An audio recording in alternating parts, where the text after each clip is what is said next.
crackdown on violent crime. Ministers have come under increasing pressure to act following a spate of killings and knife attacks in London last week. But the problem is nationwide and is getting worse. And RUDD, however, denies there is any link between a rise in crime and a fall in police numbers. Here's our political editor, Andy Bell. Just some of the faces of those who've died this year, victims of violent crime.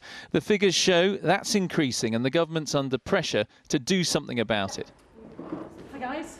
Today the Home Secretary visited a project in London designed to intervene early to stop young people being drawn into violence. And she's published a new serious violence strategy for that today. It has a range of proposals, but she's insisting there's no evidence that cuts in police numbers have been part of the problem. It's simply not the case to pin the increase in serious violence that we've had on anything except the very complex layered problems that we've been looking at. And it's not just me saying that. You look at Cressida Dick, the Commissioner for London, she's been saying the same.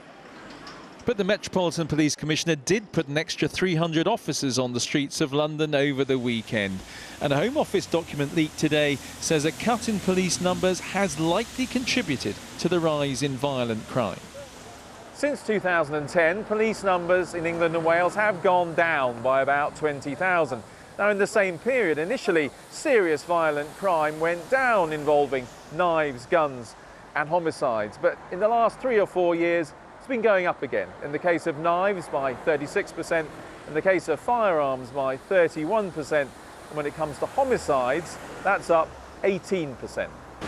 Chris Hobbs is a former Metropolitan Police officer who's worked extensively on violent crime. He's not happy with what he's heard today from Amber Rudd.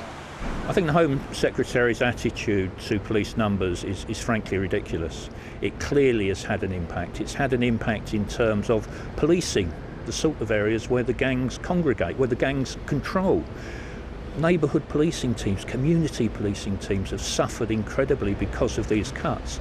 The work on today's strategy began long before this surge in violent crime, and there's a promise of £40 million for early intervention and community support, the use of targeted stop and search, and new laws to control the sale of knives and acid. But for many, there remains a glaring omission: police boots on the ground. Well, Andy joins us now. Andy, no matter how many times ministers deny policing cuts causes more crime, it's very difficult for many people to escape that conclusion.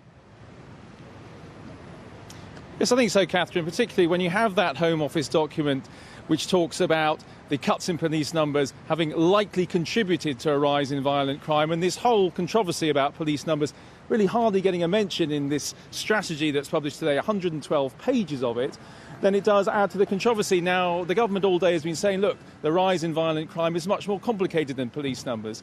And I think the answer to that is no one is saying that any cuts in police numbers is the sole reason why violent crime might be going up. But the department here, the Home Office, seems to be saying that cuts in police numbers have nothing to do with the rise in violent crime. And that's why I think they struggled today to get their message over. Andy, thank you very much.